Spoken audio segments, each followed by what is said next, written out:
Thanks, Jerome. Good evening, everybody. As Jerome said, I am Suzanne Siskel, Executive Vice President and Chief Operating Officer of the Asia Foundation. And on behalf of the World Affairs Council, I welcome all of you. It's now my pleasure to welcome and introduce our distinguished guest. Sir Fazle Hasan Abed is the founder and chairperson of BRAC. Sir Fazle was born in Bangladesh and was educated at Dhaka and Glasgow universities. He worked as a Shell oil executive, before founding BRAC in 1972. What began as a limited relief operation called the Bangladesh Rural Advancement Committee, BRAC has turned into the largest development organization in the world. The work of BRAC reaches an estimated 126 million people in 11 countries throughout Asia, Africa, and the Caribbean. Sir Fazle has received numerous awards. We'd be here all night if I were to begin to read them. But he's had many, many great honors for his outstanding and really unprecedented achievements with BRAC. These include the David Rockefeller Bridging Leadership Award, the inaugural Clinton Global Citizen Initiative, the Gates Award for Global Health, and my personal favorite, which is the Ramon Magsaysay Award for Community Leadership. He's currently the Asia Foundation's Chang-Lin Tien Distinguished Visiting Fellow. The Chang-Lin Tien Distinguished Visiting Fellow program honors Dr. Tien, who was chair of the Asia Foundation board and was the chancellor of the University of California at Berkeley. So, here tonight to speak about lessons for poverty alleviation in the developing world, let me introduce you, ladies and gentlemen, to Sir Fazle Hasan Abed. Welcome and thank you.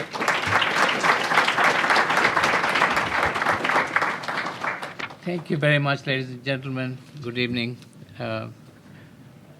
I thank the Asia Foundation for inviting me to be here today and for you to invite me to speak tonight.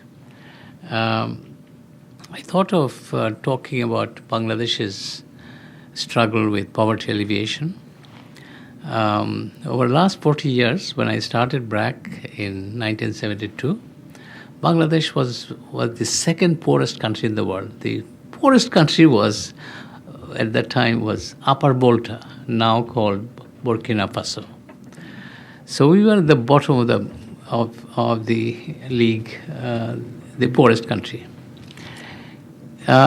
It became independent after a war of liberation for about a year with Pakistan. The country was in ruins in the early 1972 when I started BRAC. There were 10 million refugees coming back from India at the time. So the initial task was relief and rehabilitation. The first 1 year, we are just trying to get people the relief to survive. And then, once the relief phase was over, one felt that the country was so poor, the people were so poor, one couldn't really leave them to their own devices. One had to commit oneself to long-term development of Bangladesh. And what kind of situation Bangladesh was in? At that time, we had 78% of our population below the poverty line. And the poverty line was also very low in the sense that it was defined as adult finding 21 calories of food per day. That was the poverty line. So 78% was below poverty line. Literacy rate was less than 25%. Mortality rate of children, infant mortality was 152 per thousand. The child mortality, which is under 5 mortality, was 268 per thousand. Per capita income was less than $70. So that was the situation in Bangladesh. We didn't produce enough food to feed our people. We needed to import about 3 million tons of rice or wheat, and our port system didn't have the ability to handle all this food that we needed to get Bangladeshis to feed themselves. So that was the situation. So we had infrastructure problem, schools were destroyed, the bridges were destroyed, and the country was in ruins. The government was poor, didn't have resources. So the country, Mr. Kissinger apparently jokingly said that this is a basket case, but I hope it's not our basket case. So that was the situation.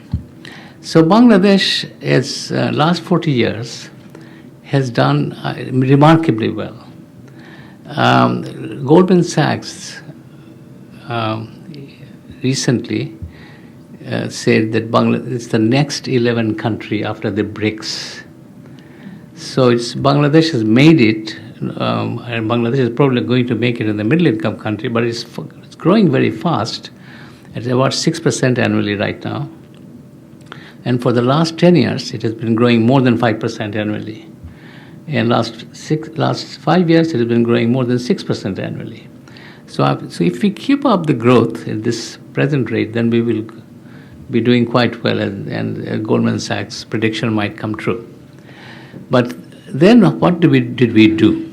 I mean, that's the question that I'm going to try and answer and draw some lessons for other countries which are still poor and are confronting similar kind of problems that we faced. Now, if you look at agriculture, Bangladesh, we used to produce 15 million tons of rice paddy in 9 million hectares of land. But over the last 30 years, we have lost 1 million hectares of land through other things, infrastructure, housing, because our population has grown from 72 million at 1972 when we started. It is now 154 million, so it's more than doubled. But then food production has more than trebled. So 15 million, we are now producing 50 million tons of food. Rice production has grown up by more than the population growth rate. So we are now food self-sufficient. So what did we do, and why did Africa not do the same thing?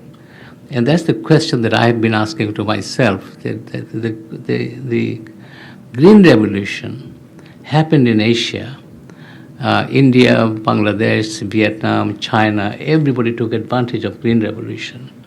And many of you know which institutions were responsible for Green Revolution. It was IRI, it was CIMMYT, it was all kinds of institutions which were built by Rockefeller, Ford Foundation, and so on agricultural research, which provided this, spearheaded the Green Revolution in Asia. But in Africa, it didn't have. So when 30 years later, we go to Africa, BRAC goes to Africa, it finds that there's no extension service going on, there's no high-quality seeds going on, there's no irrigation possibilities. The government is not investing enough in the infrastructure, agricultural infrastructure, and so on. So Africa is completely missed the Green Revolution.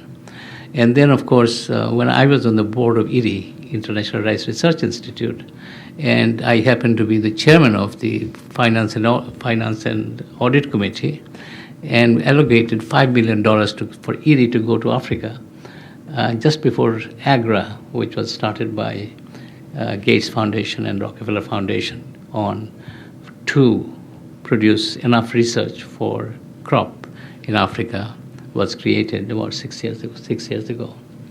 So that's that's one lesson about food production and agriculture, where Africa and Asia need to learn from Africa and other countries of Asia. For example, Afghanistan didn't do very well also in food production. Could learn from other countries in Asia in extension work, in high-quality seed multiplication, extension of good practices that farmers need to learn, and proper dosage of fertilizer, usage of biomass so all kinds of things that needs to be learned, and one had to learn those.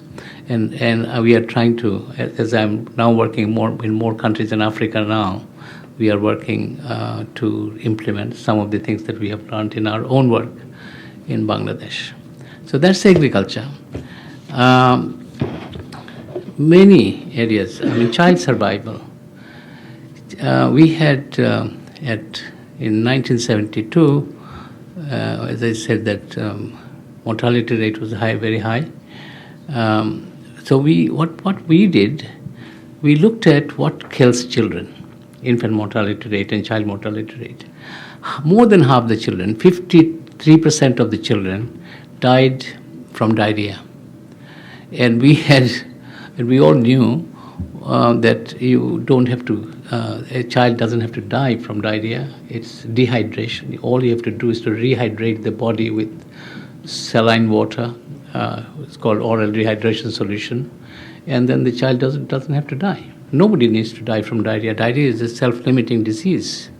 So we had to go. So I decided in 1979, it was the International Year of the Child, looked at the statistics in Bangladesh, too many deaths from children, and I thought if there are so many deaths, mothers are not going to limit family size because they need to have some children surviving in their old age.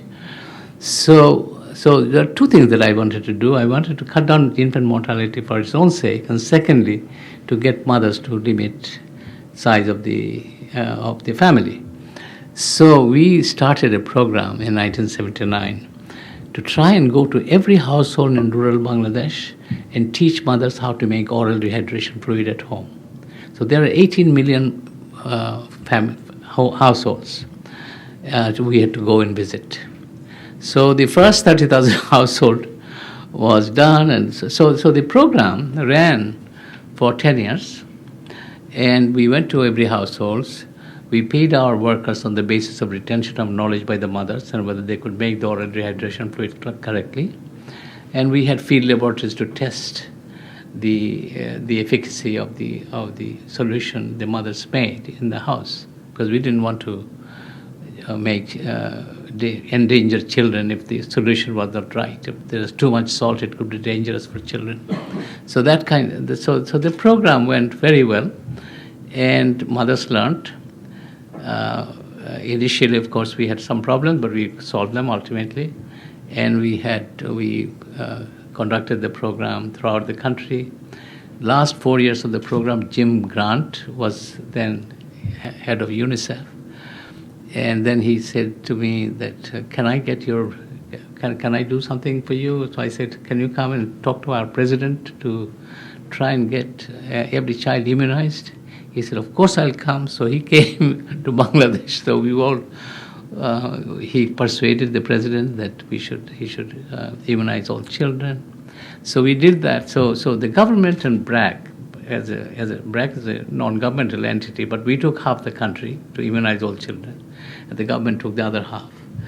And in 4 years, the immunization coverage went up from 2% to 76%.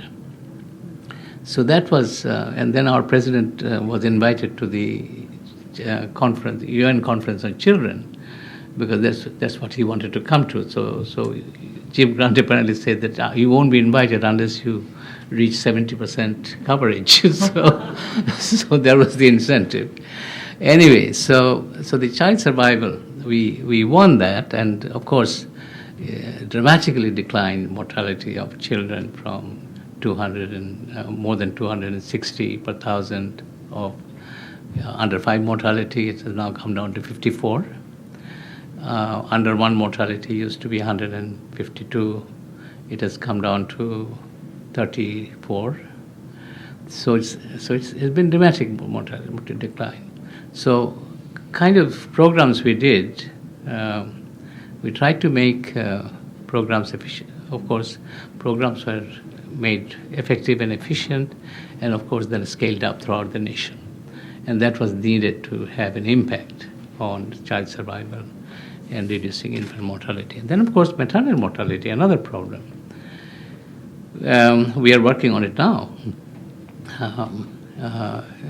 It used to be 527 deaths per 100,000 births in 2001. In 2007, it came down to 327. In 2010, it came down to 199. And in BRAC's project areas, it is now 124. So So what are we doing in BRAC's project area? Let me tell you that. We have very simple solution to the problem. We want women to give birth to our birthing huts. We don't want them to go to hospital, but most women prefer to give birth in their own households. So, but we are trying to get them into a more sterile kind of environment where a plastic sheet which is sterile.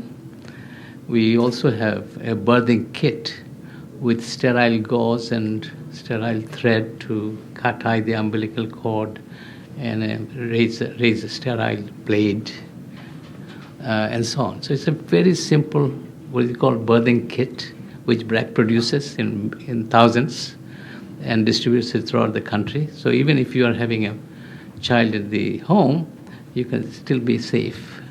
But so it's a simple solution, but you are and more expensive solution would not necessarily be more effective, in the sense that if you say that take them to the hospital, they won't go. So we had to find simple, innovative solutions to this problem.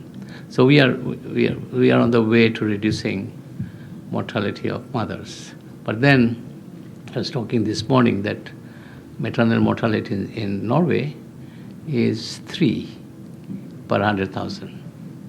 So even 140 is too many. So what are we building now? So for the future, we are building a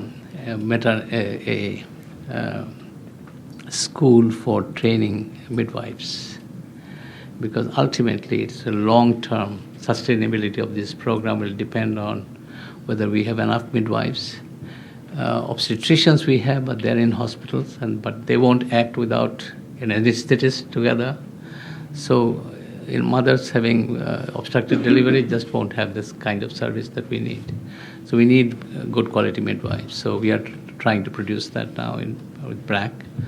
But right now, what we are trying to do, not training midwives, but training faculty for midwives. So we need to set up a number of midwifery colleges where we need faculty. So we are starting with MSc in midwifery. So that's starting next week in BRAC University. So that's what we are trying to do in health. In education, we had only 25% of our population illiterate. 32% was male, and 18% female literacy in Bangladesh when we inherited Bangladesh. So there was a big struggle to get as many people as possible into primary school. And what did BRAC do? We set up, instead of building 5-room primary schools, so building cost, time, training teachers for 1 year or 2 years, I thought we can't afford that. So we decided on a very simple solution we'll hire a room, which is approximately 300 square feet, 240 years to 50 years square feet, where we will have 35 children and 1 teacher. And the teacher will be a person from the village with 10 to 12 years of education, which should be a housewife, if possible, a married person, so that she doesn't marry off and go somewhere else. So we trained her for 2 weeks and then supervised her every week twice, and then once a month a refresher course a day.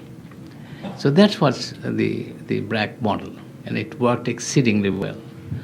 I remember reading a newspaper article a journal article about the 10 best schools in the world. Where do they give the best education? The Netherlands was providing the best education in maths and languages, foreign language. Of course, any Dutch child can speak 2 languages other than his own. You find the best educational administration was in Germany. They used to train their teachers well. They had longer hours for teaching. So more cost effective, less cost, but more output. Sweden was the best for adults education.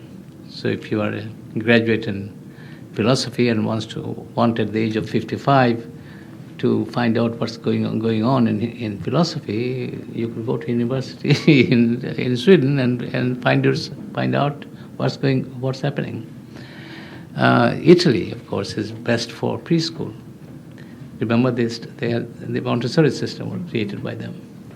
And then Japan was very good or the best for science education, science for their school science program. New Zealand was the best for teaching mother tongue. If you are speaking English, that they teach English better to you. And then United States was best for this PhD program. So that was the 10 best schools in the world. So I thought, why not get the New Zealand teacher to come and teach us how to teach Bangla to our Bengali-speaking children. So they must have a methodology of teaching. So we got, Sir Edmund Hillary, who was the conqueror of Everest, was our New Zealand's ambassador to Bangladesh and India, and he was based in Delhi.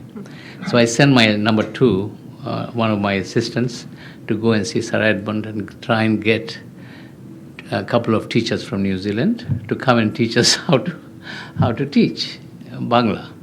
So I got 2 teachers from New Zealand, and they stayed with us for 6 months, and they worked with us and so on. And I wanted to get a Dutch maths teacher, but I couldn't find one. So I found an English professor at Leeds University who developed the curriculum for Africa countries and for maths.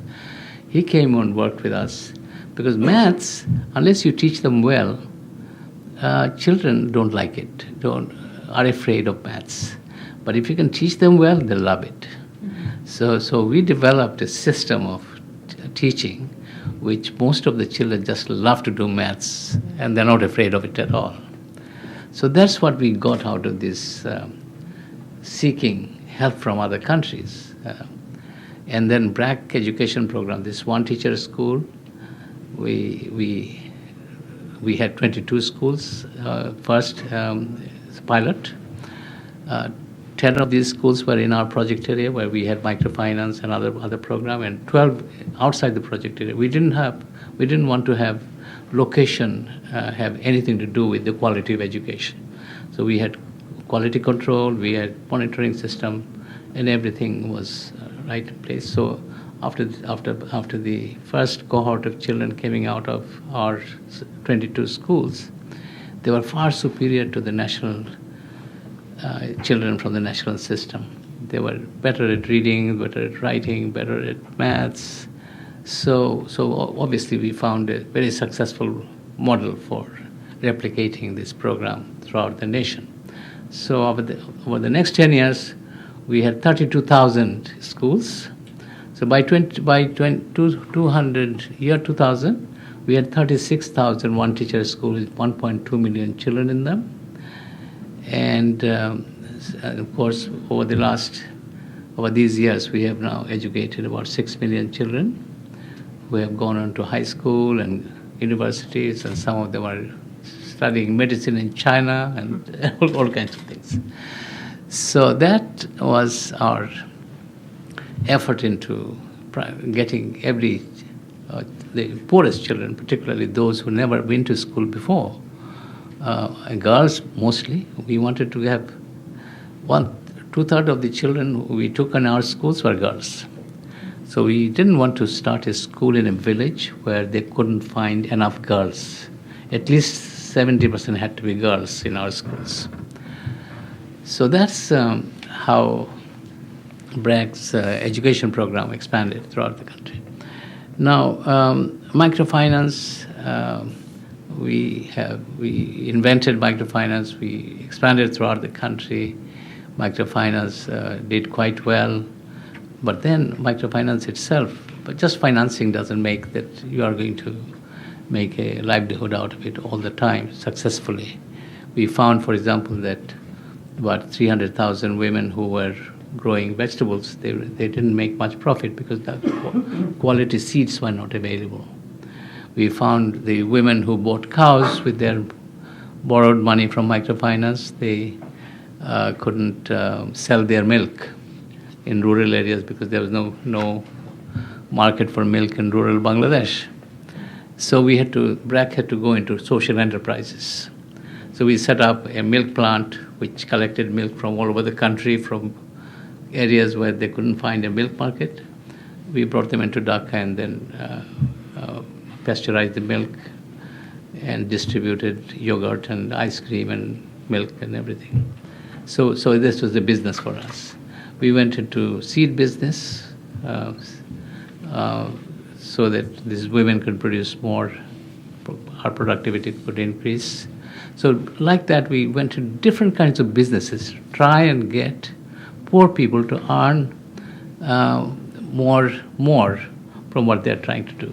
So either providing better inputs or marketing their products. So BRAC as an entity has become the largest organization in the world in terms of size. More than 100,000 people work for us in Bangladesh alone, and another 9,000 work in other countries. And our budget is 629 million this year, of which 70% come from our businesses and 30% come from donors. So businesses we have gone into business like banking. We own the 5th largest bank in Bangladesh because microfinance only creates jobs for people who are for themselves, self-employment. It doesn't create jobs for others. So we wanted to lend money to people who will create jobs. So small and medium enterprise lending was the main focus of our BRAC Bank. So that's what we did. Then there was another group of people. They were too poor to even borrow money. We call them ultra poor. And we have developed a program now. So we're about $300 per capita investments in a family and holding their hands, sending their children to school, providing them an asset which they could earn something from, and a monthly stipend. For 2 years, we hold their hands, and then after that, they become microfinance clients and then gradually come out of poverty. So that program was written up a couple of months ago in The Economist by Esther Duflo at MIT.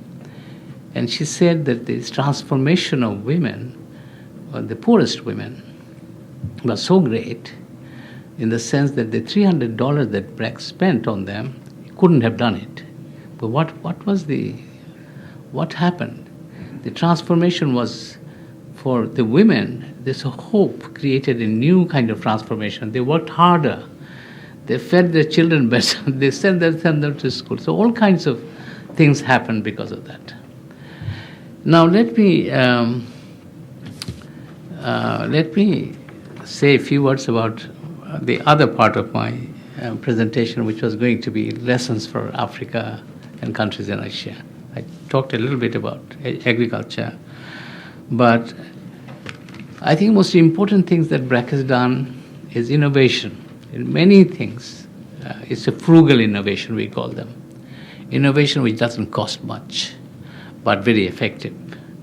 So we have, for example, 100,000 women trained one in each village. We call them health promoters. So basic healthcare services they provide. It doesn't take a lot of training, but you have to keep them, bringing them in for retraining, keep them, solidarity among them.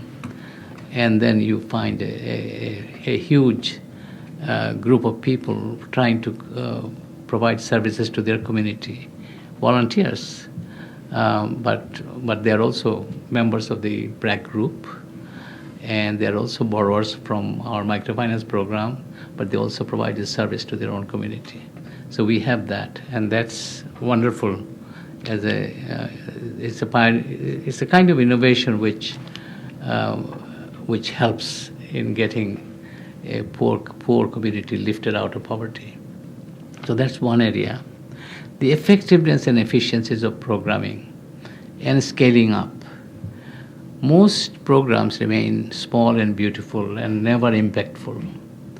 So one has to be was weary of small programs, however beautiful they may be. When you have millions of people in poverty, you can't remain small and beautiful. So you have to be effective, and even if large means ugly, you have to be effective. And I don't really think that large necessarily means ugly. I worked for Shell Oil, and I didn't find a lot of ugliness in Shell Oil at all. There's a lot of efficiency in that. So I would urge that programs be scaled up to cover as many people as possible. And so scaling up is important. And to remain a learning organization, continuously learning in your efforts to find newer ways of responding to the needs of the people you serve. These are the lessons that one needs to transmit to countries in poverty. Thank you very much. Thank you.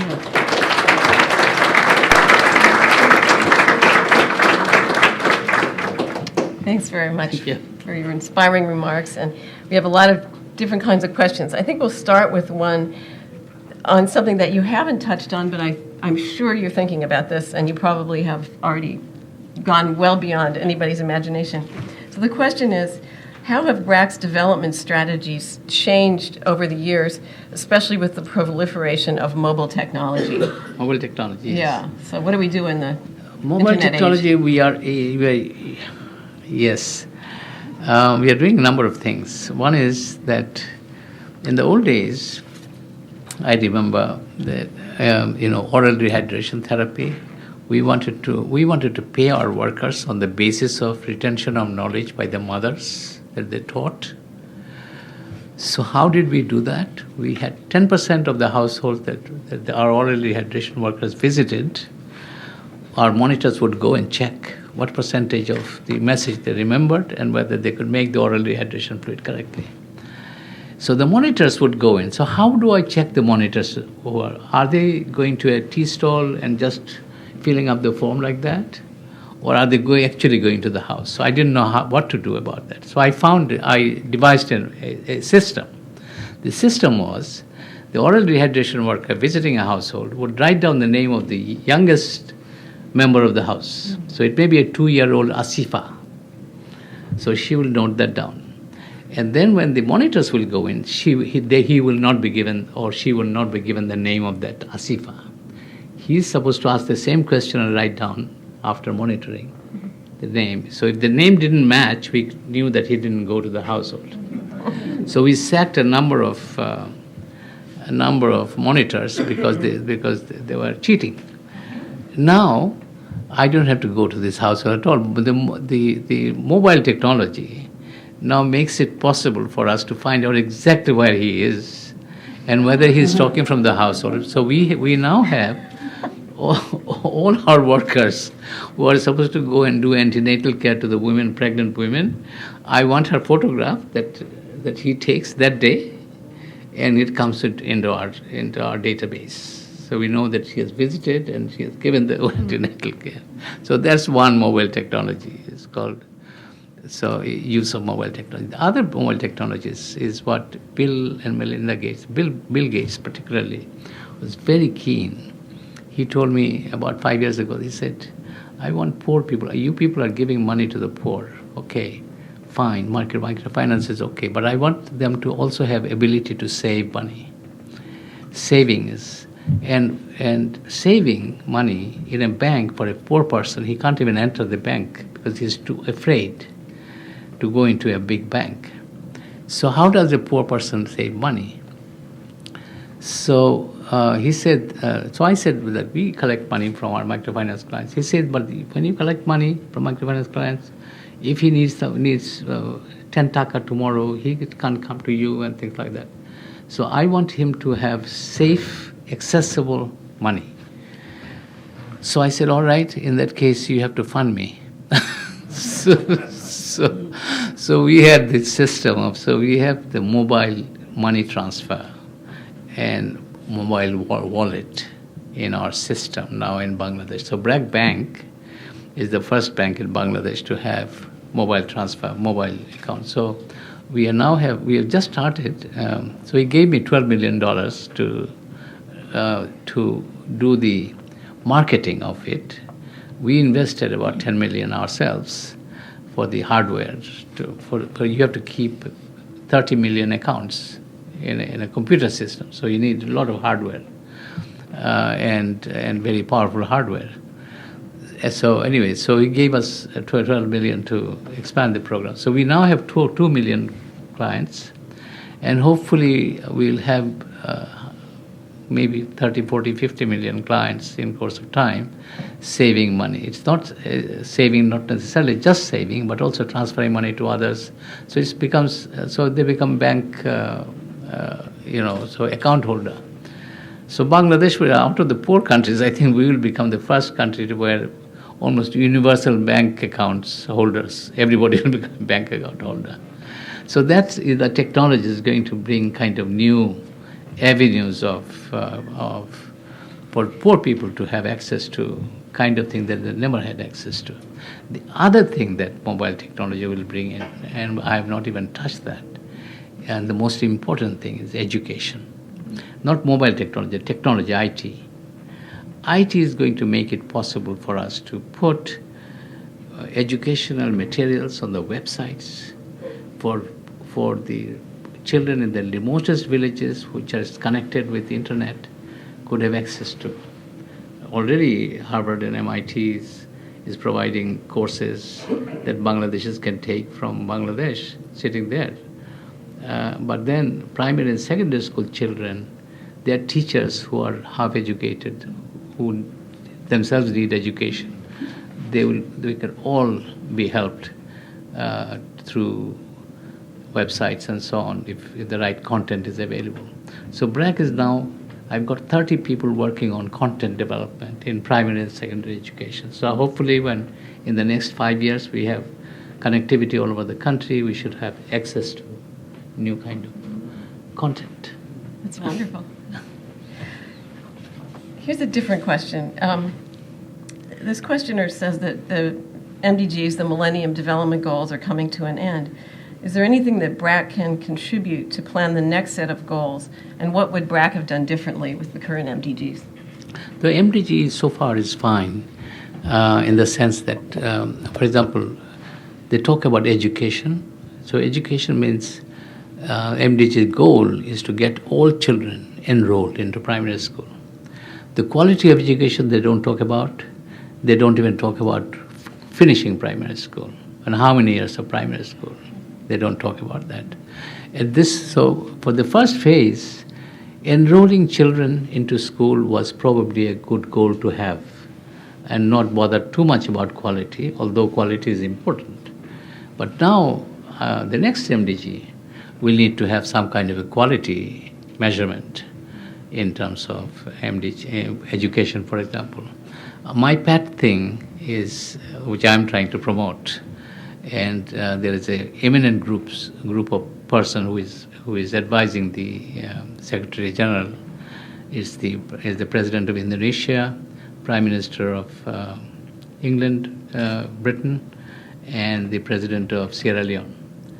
Is Ellen Johnson Sirleaf and Bang Bang and the British Prime Minister. So these three are now trying to develop the next, with their secretariat, trying to develop the next Millennium Development Goals. So I've got many agenda for them. So I'll be writing a couple of op-eds in New York Times in the next few days, so that to attract their attention. So one is legal empowerment of the poor. It's not just empowering with this, that, or the other, but we want legal empowerment. In other words, people should have rights of things. Bangladesh has got, for example, has got a legislation for that the children between the ages of 6 and 10 must be in school. But Bangladesh government doesn't give guarantee that every child will have a school place. We don't have enough school place. So there is no right to education. So we will now want right to education, not just, children should be provided education, but children should have right to education. So that's one area. The other is right to jobs, right to enterprise, right for to be in a place where you are maybe squatting. What I'm talking about is slum dwellers. Wherever they're staying, some kind of a right to be given to them so that they can have access to water, access to sanitation. So these are rights that we would be seeking in the next Millennium Development Goals. And I hope that that we are all participate in designing a next Millennium Development Goal, which will be important. Mm. Here's a different kind of question. This person would like to get your sense of how Bangladesh will confront global warming and the rise of oceans, which clearly is going to be a major threat. It is a major threat for Bangladesh. Bangladesh is in the forefront of this struggle to adapt itself to the sea level rises. Already one sees a lot of things happening to Bangladesh. I mean, sea level hasn't really risen by so many feet or anything like that, but more cyclones are happening, more drought is happening, the water pattern is changing. So all kinds of things are happening. And then, although sea has not really come into Bangladesh, but the tides bring in more water, saline water into the soil. So the rice-growing fields have suddenly become saline soil. So there has been a lot of research by IRI on saline-resistant rice varieties, saline-resistant wheat varieties, and things like that. So these new kinds of seed breeding we have been working on for last 20 years. BRAC is now working on that in Bangladesh and introducing new varieties of crops as well as new resistant varieties, saline-resistant varieties of rice and other crops. So that's one area, agricultural research, how to operate in a different context. Also, drought-resistant varieties of rice which takes less water, crops which take less water, and so on. So there is a research going on all the time, and plant breeding. And then, of course, I see last 10 years, looking at southern Bangladesh, there are a lot of people have moved already because they realize that there's no future. Many have gone into India because the border is porous, and many have come to the towns, Dhaka and Chittagong, the large towns. So this is happening. So population, migration is happening quite a bit. And then, of course, the other thing is that, we need to ourselves prepare for not only adaptation but mitigation also. So we are looking at that. But I think Bangladesh will need a lot of support from donor countries to try and adapt itself to the situation that we find ourselves. We had a number of questions from people who are really interested in the way in which BRAC needs to adapt to work in other countries, especially in Africa. So different variations with tweaking the model, or what kind of cultural challenges do you find, and how can you effectively move programs that have been successful in Bangladesh to other places? Right. Well, this is a problem. I mean, Steve Jobs' wife, Lorraine Jobs, once asked me, she said, how come BRAC took 30 years to come out of Bangladesh? So I said Bangladesh needed us for at least probably will need us for another 100 years or so, but we are not as global thinkers as you people are. We are concerned with our own country, and we haven't solved our problems yet. But then it took us 30 years. Most Bangladeshis don't even think that they should go to another country. They should first try and serve in their own country. But then the reason I came out of Bangladesh is because Afghanistan looked similar to Bangladesh in 1972, and so I thought that we could do something about it. So we went into Afghanistan. We found a different culture. Our microfinance loan officers are all men in Bangladesh. Most of them are men in Bangladesh. But as we went into Afghanistan and we wanted to serve the women borrowers, they said men won't be allowed to see women. So I said, all right, fine, we'll have all the women loan officers. So we hired all women loan officers. But then the Afghans said, we need to have chaperone for them to go to the village. I need you to speak a little closer. So no chaperone. I said, no chaperone. If they want to have a job in BRAC, they will have to work on their own. So we held tight. We said, no, nothing doing. But then we started recruiting women, and they started going to the village, serving their own women as microfinance clients. And so it worked quite well. So there was no problem. Problem was only this adaptation, not male workers, but female workers.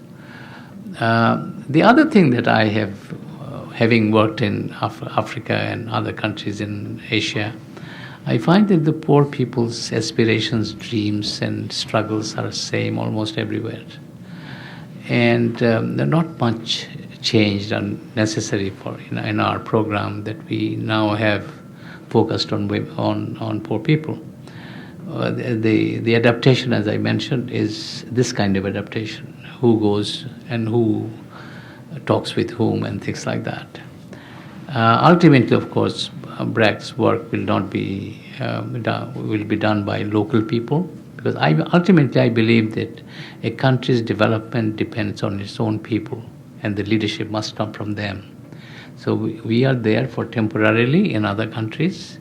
We have probably some expertise, having worked for the last 40 years in poverty alleviation. We want to transfer this to locals, and then once they can do it themselves, we would like to withdraw. So basically, there will be BRACs in Tanzania and Uganda and Africa and Afghanistan, but then they'll be run by Afghans. I don't want Bangladeshis to go and rule the roost there at all.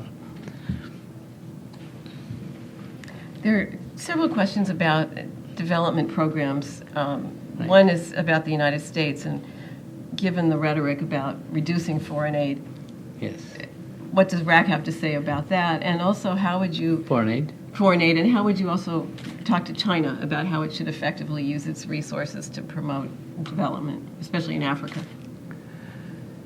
Yes, well, foreign aid, of course, is a different thing. I mean, the United States government is not very generous, as you know.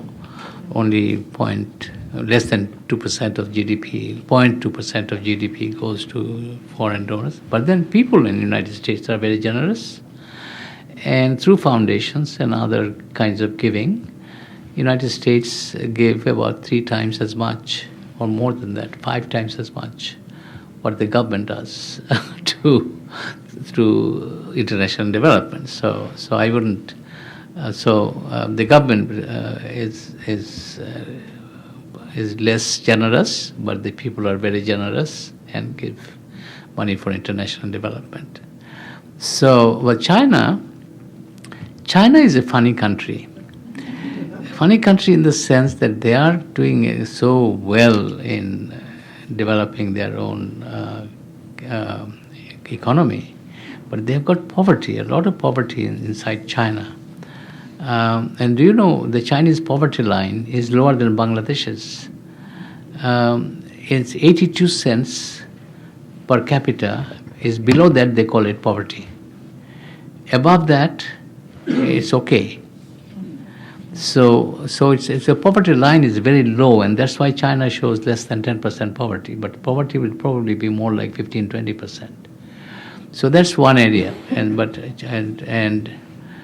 so the China, to some extent, looks a little away about their poor people.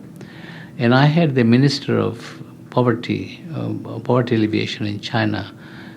I hosted him in BRAC for a week, and he saw the programs and so on. So I was hoping that there will be some change in their policies about poor people and the way they treat their poor. So that's the area that they need to really focus on. The other area that the last 6 months, I received 2 invitations from China. Both of them are on a very, very novel kind of subject. China is afraid of being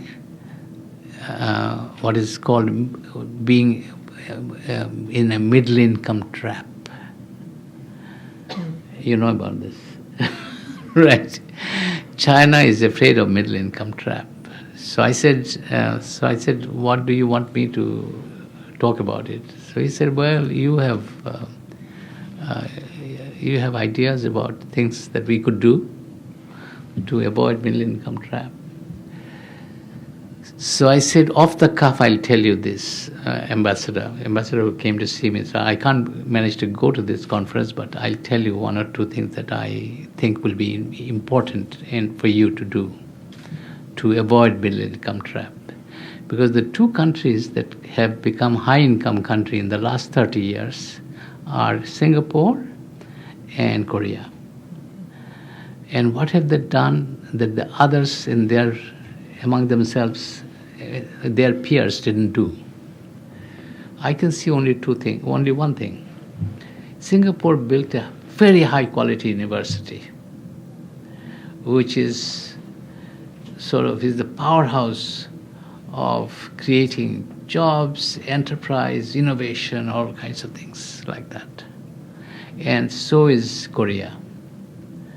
So if you want to build China as a high-income country, then you have to build a dozen Oxford, dozen Cambridge, dozen Harvard, and dozen Stanford. Do that, and then you can build a high-income society. So I said, "Why?" He said, "Why is this?" So I said, "Well, it's because in order to build these universities, you need to endow them well. You have to give complete freedom for the intellectuals. So there will be no controls of state control. You have to forgo about that. You can't you can't get the faculty to think only on the party line at all. Then you won't have it. And the third thing is that they must be self-governing institutions, like universities are. If you can build that, then you will have a high-income society. If you can't, then you fail." So that's Good answer. We're coming nearly to the close, and there are 2 questions here that are more about BRAC, the institution. One of them you can answer very quickly, which is someone would like to know about BRAC in the United States and how they can support BRAC in the U.S. And the second question, I think is a very appropriate way to end, and it comes from another iconic NGO leader, this one from Indonesia, Bapak Anugrah Pakurti. So his question is, does BRAC have a succession plan beyond your leadership? So I think that's an appropriate way to end. But before that, could you say something about, and we talked about this earlier, so I know it's a fair question, just say a word about BRAC USA. BRAC USA, well, we have got a BRAC USA who is a friend of mine who has known BRAC for a long time, has worked for Ford Foundation in Bangladesh, is now president of BRAC USA, Suzanne Davis, and she has got about 10 staff working for her and raising about 20 to 25 million from foundations, AID and things like that for BRAC programs in Africa. BRAC programs in Bangladesh, we can raise enough money for ourselves, but it's the new programs which hasn't proven themselves. They need a little bit of money which is from institutions which can take risks. So that's the reason why we find it more difficult. So we are raising money, and we are known by. I mean, we have got some very loyal donors in the United States. George Soros is a good friend. He funds anything that I place before him, almost. Then Bill and Melinda Gates are good friends. They would see anything that BRAC does, could they help? If it is within their mandate, they will do it. So we have some good friends, and we are getting good support. The last question was succession. Well, I have already retired more or less from day-to-day running of BRAC. I still go to office, but that's a habit rather than anything else. So I still spend about 8 hours in the office. People come and see me. I give them advice, and I have one day a month. I have a meeting with the management. But that's about all. But I've tried to make BRAC as independent of me as possible. Over the last 10 years, I've been gradually extricating myself from responsibilities for BRAC. And I hope that I've got a good leadership, even better than what I did. And I've always felt that we need very high quality people to run BRAC. And I've got them. Thank you.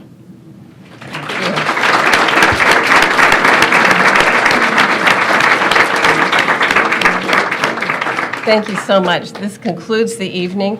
On behalf of the World Affairs Council and the Asia Foundation, I want to thank you, Sir Fazle Hasan Abed, for being with us tonight. And thank you all of you for many, many exciting questions. I'm sorry we couldn't take every single one, but I hope you've enjoyed the evening, and thank you all for being here.